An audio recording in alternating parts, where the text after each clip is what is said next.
ঐতিহ্যবাহী মিরগড়ের যে টপা, এটাকে আমরা প্রচার করার জন্য শুধুমাত্র এই আজকের এই পঞ্চগড় অডিটোরিয়ামে মেলায় আমরা উপস্থিত হয়েছি। উদ্যোক্তা মেলা বরাবরই পঞ্চগড়ের জন্য সুসময় হয়ে আছে, যেহেতু এখানে উদ্যোক্তা তৈরি হয় এবং উদ্যোক্তা তৈরি হওয়ার যে অনুপ্রেরণা উদ্যোক্তারা এই উদ্যোক্তা মেলা থেকে পায়।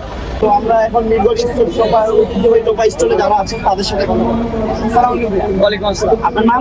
আমার নাম সঞ্জিদ আহমদ জাফরি, নকুলা রহমান সরকারি কলেজে স্নাতক বিষয়ে বিএসসি নিয়ে পড়াশোনা করছি। আচ্ছা, মিরগড়ের ঐতিহ্যবাহী টোপাতে কে কে স্টল?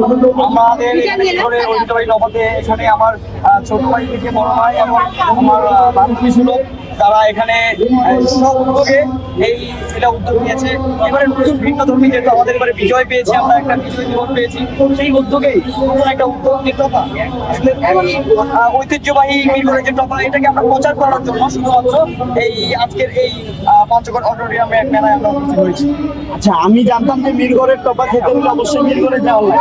তো আপনারা এখানে যেহেতু নিয়ে আসছেন, কি কি ধরনের টপা নিয়ে আসছেন? এখানে থাকতেছে গুড়ের শিরা দিয়ে যে টপা থাকতেছে, তারপরে চিনির শিরা দিয়েও টপা থাকতেছে। তো যার যেটা পছন্দ হচ্ছে সেটা নিয়ে যাচ্ছে এবং তারা খেয়ে অনেক আনন্দিত আর কি, যে আসলে আমাদের উদ্যোগে যারা এখানে আসতেছে খাচ্ছে, তারা অনেক আনন্দিত এবং আমাদের এক প্রকার ধন্যবাদ এবং সাবাসী দিয়ে যাচ্ছে। আচ্ছা, আমরা জানি যে টপা, অনেকেই পঞ্চগড়ে জানে না যে পঞ্চগড়ে একটা সুস্বাদু খাবার টপা। তো এই সুস্বাদু খাবার টপা দিয়ে অনেকে জানে না, আপনারা এর মাধ্যমে প্রচারণা করতেছেন। তো এই টপা কি দিয়ে তৈরি হয়, এটা যদি পঞ্চগড়ে?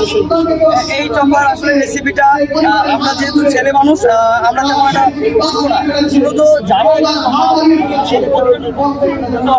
যারা এই দোকানের কারিগর বা এটা বানায় আর কি, মূলত তাদের কাছ থেকে নিয়ে আমরা হস্তান্তর করে আমরা এই জায়গা পর্যন্ত এসেছি।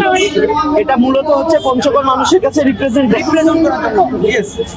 ঠিক আছে, পঞ্চগড় মানুষ যারা এখনো আসে নাই উদ্যোক্তা মেলায়, তাদের উদ্দেশ্যে কি বলবো? হ্যাঁ, পঞ্চগড়ের মানুষ যারা আসে না এখনো, তাদেরকে এই মেলায় আসার জন্য অনুরোধ করছি এবং আজকের এই পরিবেশ নতুন একটি বিজয় দিবস আপনারা উপভোগ করে যাবেন, দেখে যাবেন এবং আমাদের এই টপার দোকানে এসে টপা খেয়ে যাবেন।